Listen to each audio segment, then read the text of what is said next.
Hello everybody. Welcome to episode 1 of the Casual Millennials Podcast. It's your host, Andrew Jakubs, aka Jakubs, and I'm joined with my co-host, Eric Hess. It's just us today. So Eric, how are you doing? Good, man. How you doing?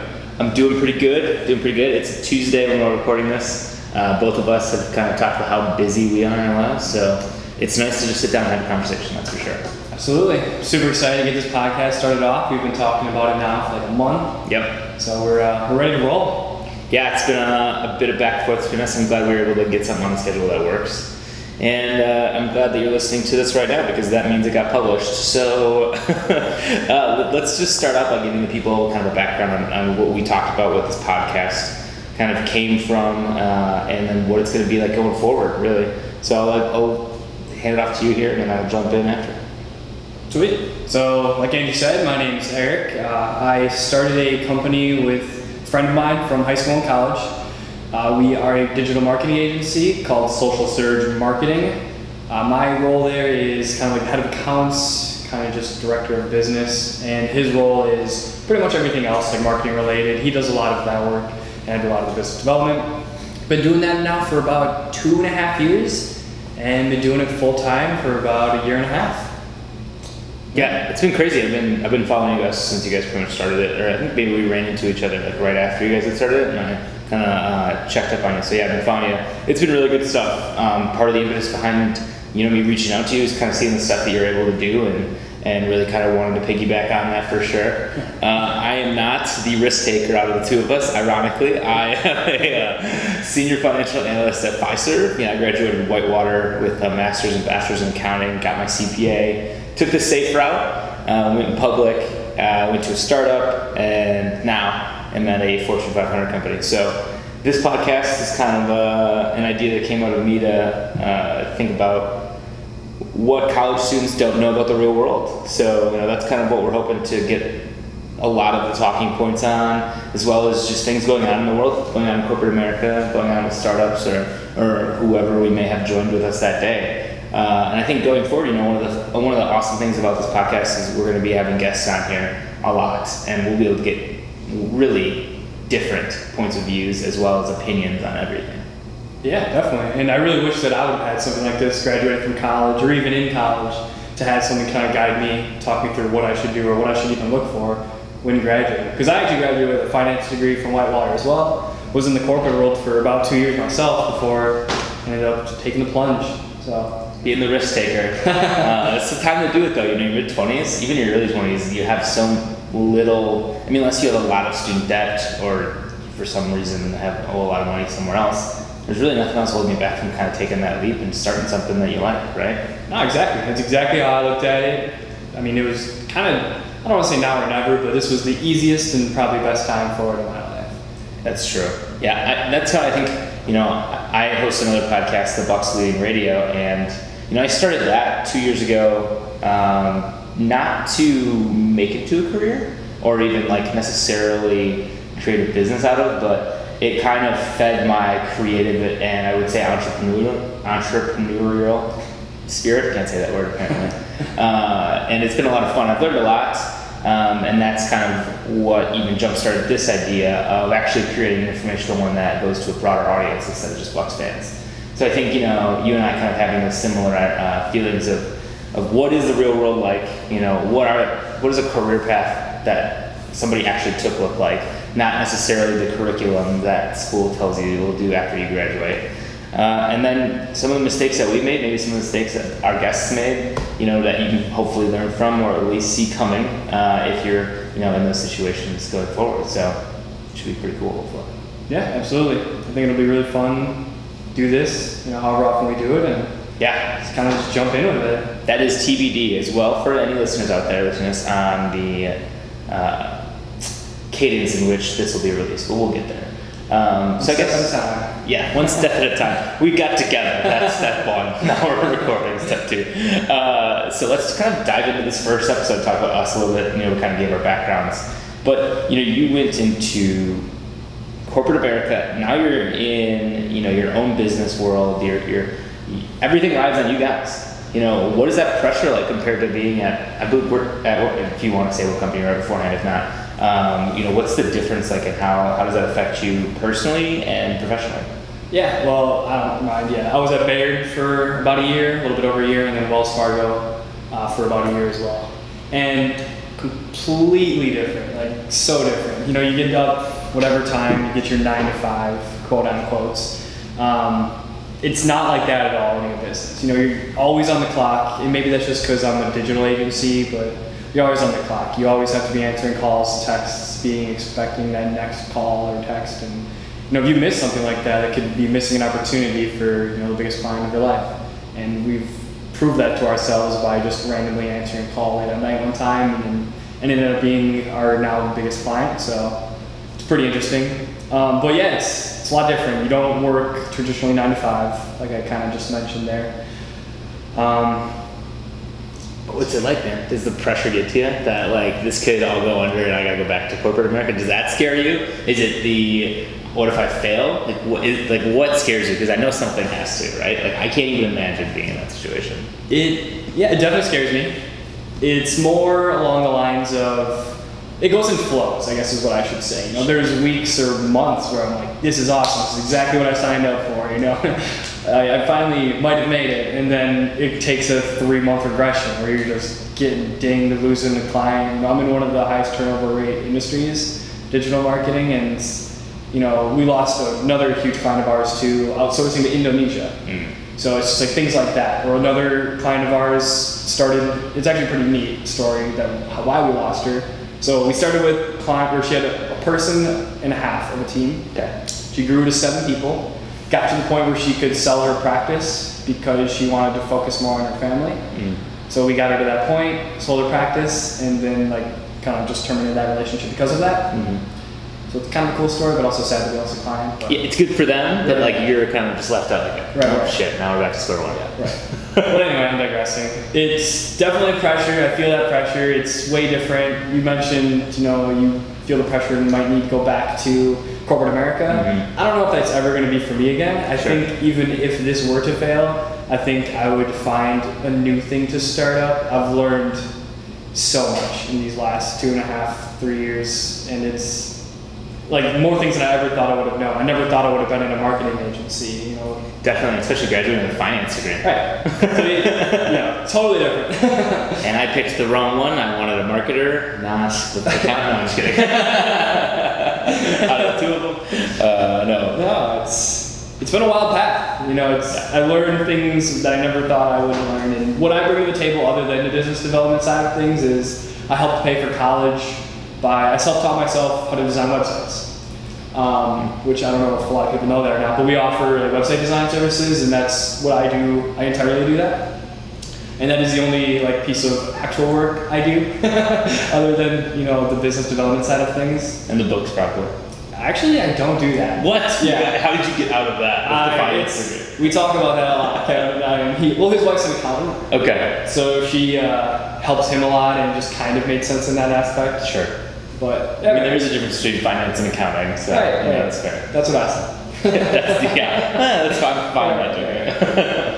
No, does that answer your question? Yeah, pretty much, man. I mean, just curious because I think I'm a big Gary Vee guy and I listen to him a lot. And same here. Yeah, I imagine you and your partner do. But it's just curious because not too many people or not too often do you get into a room, or now we'll be in a room more often, but I always think about that and I wonder about that, especially being at my old startup. That was it, which at the point when I was there was, had been around for a while, was well established, and recently just got sold. So, my CEO and owner was at a completely different point in his career as an entrepreneur, I guess you could say. So to find somebody so very young but also succeeding at this point it's kind of cool to get that perspective. Oh yeah, definitely. Especially when I just sit at a cube all day and crunch numbers. Right. Well, no, talk more about you. How'd you transition? Talk about your progression to where you are now. Let's do it. I went into accounting not probably for the greatest reasons. It's because I knew I was good at it and I knew I could get a good job out of college. So, I was really focused on the safe route and making sure I was able to get an income. I could, there was always going to be job security essentially, as everybody else needs an accountant. And I decided to go into public accounting because I felt like there is no better time than when you're younger, because it is a much bigger time commitment. It's a work commitment as much as it is a time commitment, I suppose, between busy season and then just trying to learn everything, because you just get thrown to the weeds right away. So, I went into that and quickly realized it was not for me, but stuck it out for 2 busy seasons. I made it, and that's when I really heavily pushed into the job market and kind of stumbled onto my previous job, which was at a company called Technary. And there it was a tech startup about a CRM built into Salesforce. Didn't even know what CRM was when I started there, and I had never heard of Salesforce before I got there. Being in that startup life, though, taught me so much, because it's it's very fast paced. You are working all the time. Even in my position, I came in as a staff accountant, got promoted a few months in, and ended there as a senior accountant / sales operation specialist. I don't remember what my full title was there, but I did so much. I not only did the books. We were moving toward from a cash to a GAAP basis. I was helping our salespeople not necessarily price deals, but make sure what they should focus on and where they could give breaks to if they had questions on. So, we were really focused on our licensing revenue at the time. And I was also working on building controls and helping stop any errors from flowing through on any contracts, as well as into our system as that happened. So that was a great experience for me, because it taught me so much about being in that startup world, as well as just it gave me as much as I could take on with somebody who, like myself, who wants to just learn as much as I can. By the time I left there, I was basically Salesforce certified. So in 8 months, I went from not even knowing about it to probably being able to become certified in the product. So that was pretty cool. And then from there, once I found out, there was a transaction happening with the company, I knew, that was all going to change, and I wasn't sure how, and I wasn't even sure if it was going to change that much or when. But I kind of went in that kind of safety mode of I should find a different job, so I know my long-term security is there. And the opportunity at Fiserv came up. Luckily got chosen to take on a senior financial analyst role, having never done financial analysis. Only strictly basically been accounting for my whole career. So it's been another interesting experience, kind of getting thrown into the deep end of the pool at Fiserv, which is, $50 billion company or something like that. And, the team that I work on, we manage, our business unit does $1.5 billion in revenue. It's wild stuff, and there's a lot going on. So I'm just trying to learn a lot. I'm trying to keep my feet under me, and I'm trying to keep creative things around me by doing things like this and leaning into my strengths, which are talking with people and hopefully creating things that you listeners or watchers out there are enjoying. So that's kind of, my career path. And I wish, looking back, I think when I graduated, I'm happy with where it went, because I'm here now. But I think if you look at it, I wish there would have been somebody, especially in accounting, it seems so regimented, basically, of you go to public, you stay there for X years, and then you get a controller position if you stay there long enough, and then you move into a director role, whatever it may be, kind of going from there. And that's 5, 10 plus years out, and we're in college. Who's thinking longer than a year, 6 months? Right. So I think if you look at it, or if somebody would have just sat down and hey, realistically, you can go and do accounting, and then you can try finance, and you can try whatever you really want with any degree. It's kind of interesting to see that in the end. I think you and I are both semi kind of proof of that. No, absolutely. I've seen some pretty cool opportunities out there, to just kind of piggyback on what you said. I had a friend graduate from Milwaukee, going in to get his master's, and he got an internship, I think at SC Johnson. And he got into a rotating position where he did 4 months for each one, for a year or whatever it was. And he ended up trying a different position in that company.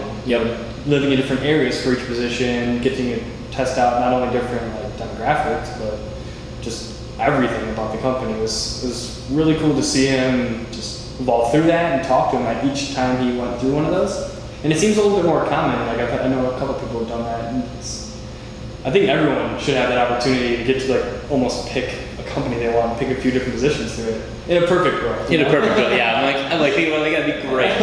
Still universal income. Right. No, just kidding. That is cool, yeah. And actually, Fiserv offers something similar.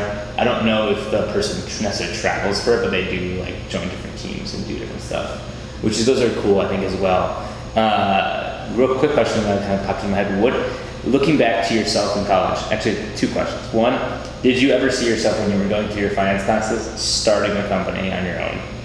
So it's always been the goal. Really? Okay. See, that I wouldn't have guessed. I thought you kind of just said, I'm done. No, it wasn't the goal at all to do a marketing agency. Sure. That one kind of fell out. I'll get into that in a second. But it's always been the goal. Like, I guess I'd be a 3rd generation entrepreneur. Okay. Grandma did it, dad did it, like my whole life. Actually, my business partner and I currently, in high school, late high school, we were like buying iPhones, fixing the screens, like on cracked ones, off Craigslist. Nice. And then just like selling them back on eBay or Craigslist for 10, 11 times the value, whatever it was. So we did stuff like that. We'd go to rummage sales. So it's always been like in our blood. Gary Vee. Yeah, no, for sure. Gary Vee before Gary Vee was cool. You know? That's right. But yeah, so I guess I always saw that. I never knew what it was going to be. Yeah. I actually ended up talking to Kevin just randomly. Him and I have been like really close for over 10 years now. And I went up to him and I was like, man, I can't handle this corporate life anymore. Like the 9 to 5 isn't for me. I have business ideas. Like, what do you think? You know, I value his opinion on these types of things and just everything. So I asked him. I gave him like 3 different ideas, and he's like, well, that's a bad one. This one might be good, and this one's okay. And then it actually happened to be like after him and I got talking, he was starting something on his own a little bit, which I had no clue. Mm-hmm. So like, I think he was kind of just trying to keep it on the low. And so it was basically like he was freelancing, but like as a marketing agency, just as himself for a little bit, and he just got into it. So it's kind of crazy the timing I had. Mm-hmm. So after like a few weeks of like just him and I talking back and forth about my ideas, I came to him and it was like, Kevin, why don't we just combine these ideas together and go on this together? And we talked about it because that's a big decision. So we talked about it, just how that would happen, so strategically, logistically, like everything. And we decided that it made sense. It was actually going to be like a marketing agency with also like sales consulting. Okay. And that was what I was going to bring to the table. But after a while, we just realized that just didn't make sense, and we went full marketing agency. Sure. Yeah, that's kind of that. That's pretty cool. Yeah. What would be, so like if you think back now, I feel like you've gotten a good amount of experience in your belt though. Like, what's one thing you wish somebody would have told you in college? One thing someone would have, I wish, so something that I was told a lot. I'll kind of flip this around. Something that I was told a lot is like how important it is to keep a job that you have, and that you shouldn't leave that job. And I think that's kind of bullshit now. Okay. I think employers don't really look at you negatively unless they're super like old school. Okay. If you are at a job for only 6 months a year, oh sure, and then you leave, mm-hmm. and it's because you know that wasn't for you or whatever. You're not just sticking around forever, and it's changing too with companies. They're firing people, they're not keeping them as long, stuff like that. So I think someone would have told me that wasn't that big of a deal, because I really I kind of like took the first job I got out of the gate too, mm-hmm. And I don't know if that was a good idea either. So there's a lot of things I wish I would have done a little bit differently, but like you said, I am where I am now. All the things turned out great. Yep. So, that's interesting. Yeah, because I went through that similar hurdle to get over as well in my last round of interviewing, or I guess the last time I looked for a job, which was, in mid-January, early February. And it was because I was only at Technary from, last June till then. So, it was probably about that 6, 7, 8 month range. And everybody's kind of like, well, why are you looking for a job now? Kind of looking at me a little skeptically, I felt like, in the few interviews I had. But I think it's just being able to articulate why you're leaving, right? And I think that's actually a really good point that you bring up, is that the quote-unquote job hopping that I see all the time on, whether it's LinkedIn or some, CNN, Fox News, any sort of outlet that would really carry that, it always just hits me a little wrong, where I'm like, that's not really the case. I'm sitting here, I've kind of quote-unquote done it, but it's because I know what I'm looking for, and I know what I'm a good fit for, and that wasn't it. Right. And it's different too if you're doing that every year for 5, 6, 7 years. Sure. Mm-hmm. But if you do it once or twice, just because you got into a company that you didn't like, didn't agree with, didn't fit with, and you just didn't see yourself growing with or whatever it was there, like, it's better to get out now than to waste your life there. Shit, or they sold it to you wrong. Like, I mean, I've heard of that happening, or somebody, like, I'll talk to them and they're like, yeah, like, oh, yeah, they told me I was gonna do this and I'm not doing that, and I'm like, well, why are you there still? Well, I don't want to look at a job hopper, and I'm like, that doesn't exist. Right. I just you can still apply too, Yeah, you can still apply. You could reach out to recruiters and just be like, I'm not actively looking, but if you find something that would fit me, reach out to me, let me know. Right. I don't think there's ever anything wrong with keeping more options open, because I think maybe some of it is too. Do you think it's like people putting the company first, or it's like maybe not seeing themselves as a priority in that scenario where the company kind of owns them? I don't know. That's a good question. I guess that's a good. I don't know. It's a good question. So a friend of mine we both got hired at the same time at Wells Fargo. Okay. And he ended up leaving Wells for a different job. Mm-hmm. Okay, it was just called Company X. He was there for 3 months, like completely fractured his femur and had to like just be off of work for a month or 2 months, whatever it was. Okay. And he got back, and that's when I got hired at Baird then. Okay. So I was working at Baird, and I was talking up to him, and he was like, man, that sounds like exactly what I want. I want to be there, but I think I owe it to my company to stick it out a few more months because they paid me while I was gone, and I feel like I owe it to them. So maybe if he wouldn't have gotten hurt, yeah, but think about that too. He was in 3 different companies in around 2 years. That's true. But I think, I think that's a good point. I think, man, maybe if you wouldn't have gotten hurt, and right. maybe that's just a sense of a quid pro quo. Wow. Edit that out. A sense of basically, they helped me out, I'll help them out by being here. Yeah. But I think even some of that's then if you were to find a job that you like, then you help ease the transition. Right. That's where you are helping the company by saying, hey, I'll give you guys a month, or I'll give you till you find a replacement, basically, if you're able to work that out. That's gotta be really personal, like a personality-based thing too. Probably. Some people give shit, other people want to give them a year or whatever. Mm-hmm. They want to keep their word, whatever they say they would give them, or whatever that is. Yeah, who knows?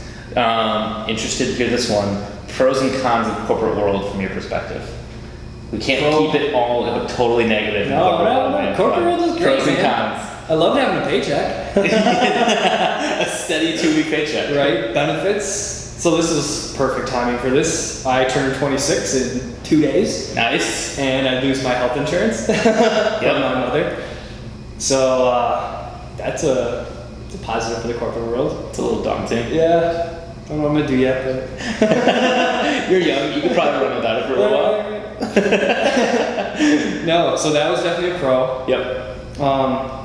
Having people around me that I love the culture at Baird. They did a lot of cool events. They did a lot of just like fun things. They hired great people. Like I have literally nothing bad to say about Baird. Mm-hmm. They were awesome. Like I got lucky with an awesome team, awesome people on my team. Really nothing bad to say. I miss having people to like literally get up, walk 5 feet and talk to. Yeah, for sure. I'm sitting in my house majority of the time now. I have an office to use, but I don't need to be here every day. Right. I do, and I have like a lot of work to get done, and it's like heavy video editing stuff. But a lot of times I have meetings I need to get to, calls I want to be on, other places to be. So it's kind of tough to get here just for 3 hours, leave, come back, whatever. Mm-hmm. Cons of the corporate America. And then maybe not even cons, but what didn't you like about it? I didn't like that there was someone signing my paycheck, even though I had a steady paycheck. Sure. It was in someone else's hands. It wasn't on how hard I worked at it. That's what I got out. Mm. What's unique now, or just I like now, is if I put in 80 hours a week, 90 hours a week, 100 hours a week, I can tell. Mm-hmm. If I put in 30 hours a week, 40 hours a week, I can tell. It's completely different. I get a lot more out of it. I get, you can just see the dividends paying out of the company too. You work more and you can definitely tell. And there's weeks where you work a shit ton more, and there's weeks where you can't, or you're not as motivated or whatever. Mm-hmm. That's a con of having. So I guess that's a pro of corporate world, is being there from 9 to 5, and you have to be motivated. You have to look busy, and the best way to look busy is to be busy. Some may say. Now I'm 100% accountable for every action I take. If I look at my bed, go play with my dog, whatever it is, I pay those dividends myself now. Yeah, that's fair. Yeah. And I think, I'll answer my own question here just because I was kind of thinking about it while you were talking. And like, I obviously am still in corporate world, so I cannot be too candid. Just 'cause, I'm a player. No, so I think like pros for me, I think, the paycheck's great. And I'm going to echo some of the same things that you said. And that's, I don't feel like, especially because the role that I'm on is so focused on the performance of our business unit, the performance of the company. I think there is some lack of connection between me necessarily caring more about how well we do, because it does not affect my bottom line at all. It affects the company's bottom line, potentially CEOs or C-level executives' bottom line. But I don't get paid a penny more or a penny less if we do better or worse. So there is some, I think, lack of connection there. For me anyway, I don't think a lot of people are necessarily as money driven, maybe more like vacation days or whatever it may be, to kind of drive those people to work harder. Sometimes I think cons can be that you work 60 to 80 hours a week in some jobs and still get paid the same. So you don't get to see the dividends that you kind of spoke to.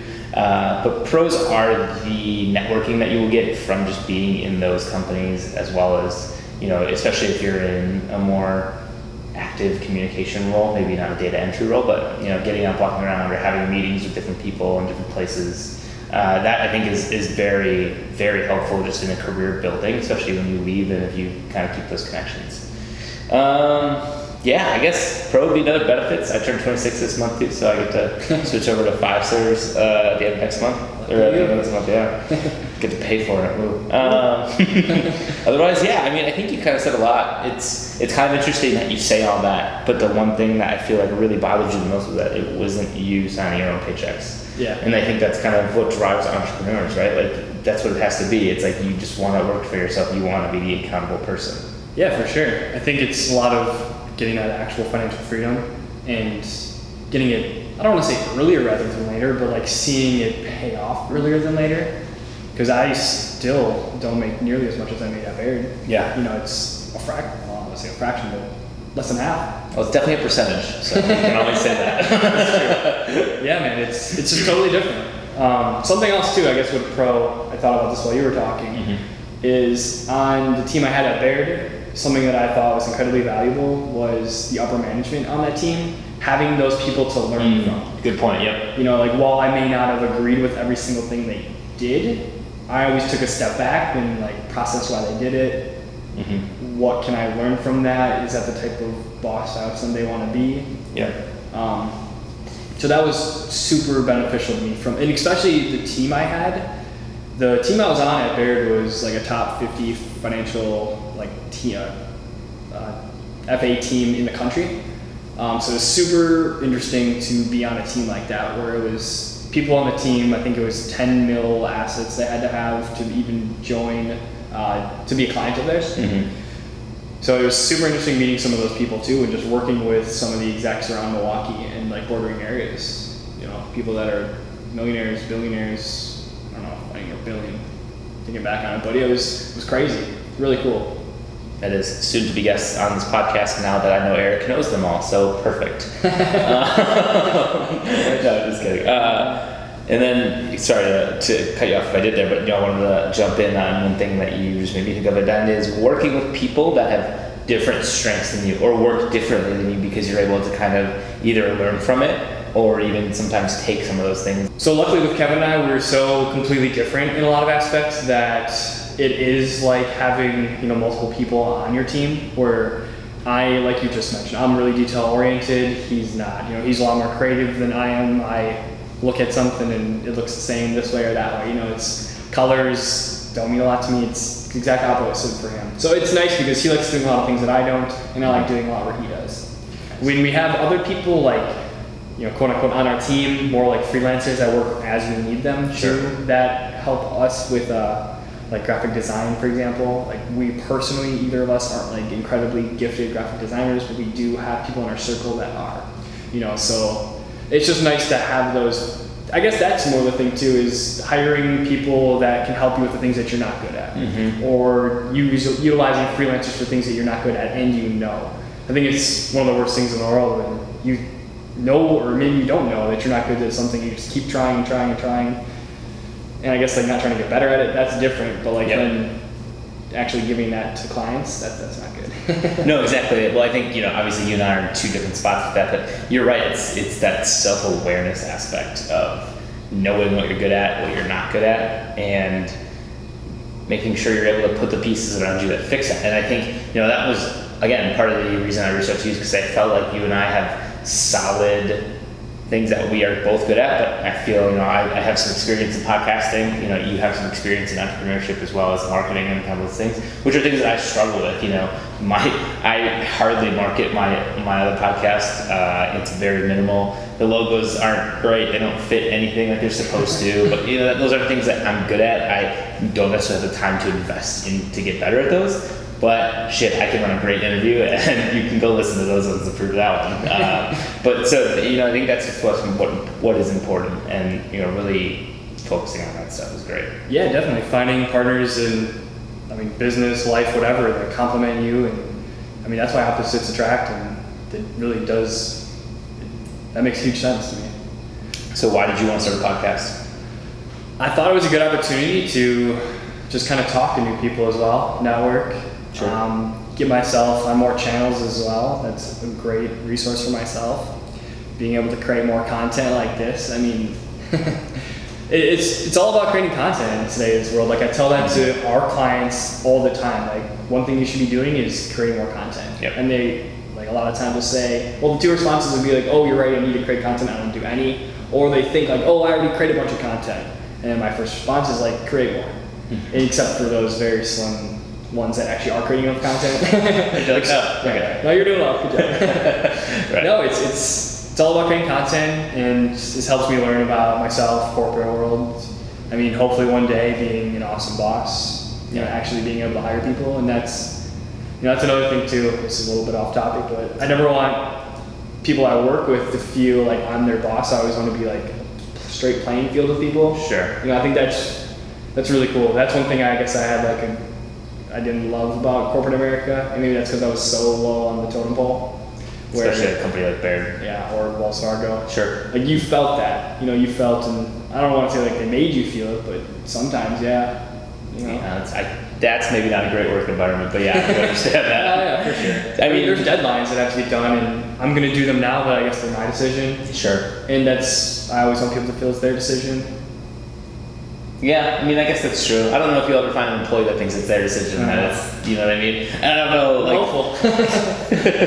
And yeah, it'll be interesting. I've never managed somebody so I cannot speak to that either. It's something I've learned a little bit on, being in public, which was cool. I got some experience to have, people work below me technically, even though we were at relatively the same level. So, just trying to figure that road out is very difficult. But in your position, it'll be really interesting to kind of see you progress through that as well as your company. So maybe we'll hire a producer so that we can have somebody hit play on that every half hour and potentially make sure we're sounding good, hopefully. So that'll be the next step, I think, on our podcast. There we go. Yep. So do you feel that your college degree, attending college, all that, do you feel like actually going to college was worth it? So for me, yes, it was, and it's because I went that safer path. That all of those things, going to college, getting my master's degree, getting my CPA, all secured me a job in the corporate world, whether I take a leap or I don't. So I think for me, and even just my sanity, I needed that. And then on top of that, for the career I was going to, I think it's basically a requirement. Accounting to me is something that you just need to have basic schooling in, even though I don't feel like I necessarily lean on that heavily, but you need that background. And then I'll be like, especially at my old job when I was, researching the newest accounting principles and trying to get into GAAP. There was a lot of things that, that were stuck in my subconscious from going to school. I think I'm interested to hear your side of it as well, because you now are working on your own, and maybe you don't, spend 4 years at Whitewater. And you kind of just started out right away. Maybe that's different, but for me and for my career path, I think it is, and I think there will always be a place for that, especially whether it's doctors, even lawyers, accountants. There are certain professions that I feel like will always require that track. And even if you are going to be, the next Gary Vee or, the next Tony Robbins, you kind of would want to have, if this is what you like, that's what you'll have to have in your background, Yeah, no, that definitely makes sense. And like you definitely need to do a college degree if you're looking to be in accounting, get your CPA, all that stuff. For sure. It is a requirement. What about you? For me, it's weird. I go back and forth with myself on this one actually. So like, do I regret it? I don't want to be like cliche and say like, I don't ever want to regret anything, but I don't think I regret it. I think it was important for me as a person to go to college and learn how to be like self-sufficient on my own, being able to manage my homework load on my own, going to class, making a decision to go to class. Because you went to Whitewater, you know how easy it is to just sit in bed, hungover, do not go to class. Yes. Even though you only have 2 classes a day. Or a week. Right. I think it was important for me in those aspects. Sure. I could take it or leave it, like thinking back on it, like should I have went? It'd be nice not to be in college debt, for sure. But at the same time, like I learned a lot, I met a lot of awesome people, like I had a hell of a time, like that. You got to talk about that. I lived on campus all 4 years. Well, off campus, but at Whitewater all 4 years. And I wouldn't trade that for anything, but like the debt, I would definitely trade it back. Anytime. So it's a weird one with me because I don't obviously need it now. Right. But I had a job for 2 years, and maybe if I didn't have that job or those jobs for the first 2 years, maybe I'll be thinking now like, oh man, I messed up. Sure. Now I know that I didn't. Do you think you feel safer at all because you have a college degree? Yeah, 100%. So maybe that kind of helps you. At least you have a little bit of peace of mind there. Well, I know now for sure. Like, if I ever need to get a corporate job, if I need to go find something for a little bit to just save money, like, sure, I can do that. That is true. You do always have that in your back pocket. Right. And this question spurred into my head while you're talking. What was the hardest transition from college to the real world for you? Monday to Friday. Yeah, for sure. Legit. Like, I had Monday to Thursday classes every single year except one semester. Okay. It's a 4-day to 5-day weekday. I think actually more of what it is, a 2-day to 3-day weekend. Like, that's a big change. I guess a 3-day to 2-day. Like, not having those 3 days off, not being able to skip a class like randomly, not like you going out on a Monday. Like, that happens now, but you pay for it hard on a Tuesday. Oh yeah. And it just happens nearly like it's a small fraction of what it used to back then. You can drink Wednesdays. Yeah, like back at Whitewater, it was it was diners on Tuesdays, and then our last half of the year was Ground Zero. So then it was the pub all you could drink Wednesdays, and then it was Ground Zero all you could drink Thursdays, and then it was Friday Saturday. Yep. So you were going out Friday to Saturday. And then random Sunday during football season. Yeah. And then sometimes I had a pool league, so that was Monday night, so I could bar then. No days off. Dar League was Tuesdays, so yeah, it was aggressive schedule for me. Yeah. My liver definitely thanks me that college stuff. I finally kind of settled on it. I think mine was the same thing. It was just kind of like, I would say I was chasing the party definitely, and like, oh, this is what I've been doing for the last. I was there for 5 years to get me my master's, so I was doing it for 5 years. And I think it's also like the responsibility that you have to put on yourself and the accountability that you have to take on a lot more. I think because if you perform poor at your job, it only looks bad on you to a certain extent. So I think it was that, and just realizing that you can't go out and party every night, and finding other things to do that you enjoy, and reminding yourself of other things that you like to do. And those are things that I really recently just started to figure out 3 years later. Yeah, no, it's so important to have those things that don't heavily involve alcohol. Yes. Or just heavily involve staying out till 1 or 2 a.m., even if you just gotta find hobbies, man. It's so important. Like, it gets you through the week. Yeah, get you through the week, make you look forward to the weekend maybe, if it's golf or something like that, or anything else. And it's also just keeping, I think the biggest thing also that I've noticed in my last years is like keeping contact with people that you want to. Yes. And really understand how to manage those relationships. Right. Yeah, it was a simple, stone's throw away walk in Whitewater. Yep. Or back home or whatever. Everyone had so much time they had all summer. And usually you were working, but usually you had some time off to do stuff. Now you literally have to try to keep those connections. If you're not trying to actually put work into those connections, you don't keep them. No. My best friend, Nick. Like, yeah. I see him once every couple months now, and as a kid, he lived next to me as a kid growing up. It's like my whole life, so it was way easier to see him then. But I mean, it's like you said, just making sure you do keep those connections, still text, talk. Yeah, even just reaching out every once in a while. You don't talk to him in a couple weeks. It's like just text them, say hello, or just say hey, hope everything's going well. Because, and then the other thing too is like planning. Like, oh my god, especially like when you want to get together with your friends. You're like, oh yeah, I think I have like the third weekend from now open. Let's do something from 7 to 9. Yeah, 7 to 9, Saturday night. That's it. I gotta go. Yeah, it's a lot more tough now. And that's life now, man. It's a big change.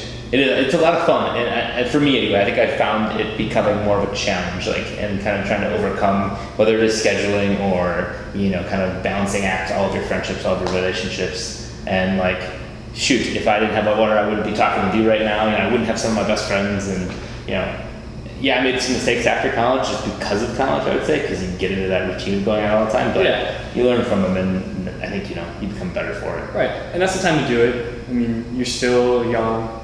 Liver can still handle it. Yes. And now you have money to be able to do it. Yep. That was the other problem. Like, I can actually go out. Yeah. It was way different though, buying $8 drinks opposed to like dollar drinks. Yes. Or dollar shots compared to $7, $8 shots. Yep, 100%. And then on top, then you also have you got happy hours, especially you do those. Especially when you're younger, like right out of college, it just seems to be the natural progression of things. Of so we're at a happy hour now, so now I'll just drink until midnight. And you're can't do that. Right. You really gotta be if you're gonna go, 2 beers and then go home. Or at least there's a coworker that is doing the exact same. Yes, that is true.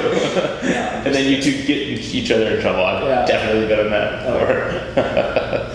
But all right, I think this is a pretty good first episode. Next week or next episode, we will have my boss's boss on, Steve Elsasser, who's kind of been around the block in a bunch of different industries, a bunch of different careers, and I'm excited to get him on here and really kind of talk through, his career path, his choices for that, and kind of what brought him here, and kind of a lot of the same things that we talked, but maybe different points of view as well as hopefully different questions. So, I'm looking forward to it. I'm glad we were able to get this going. Anything else you want to add and leave for people?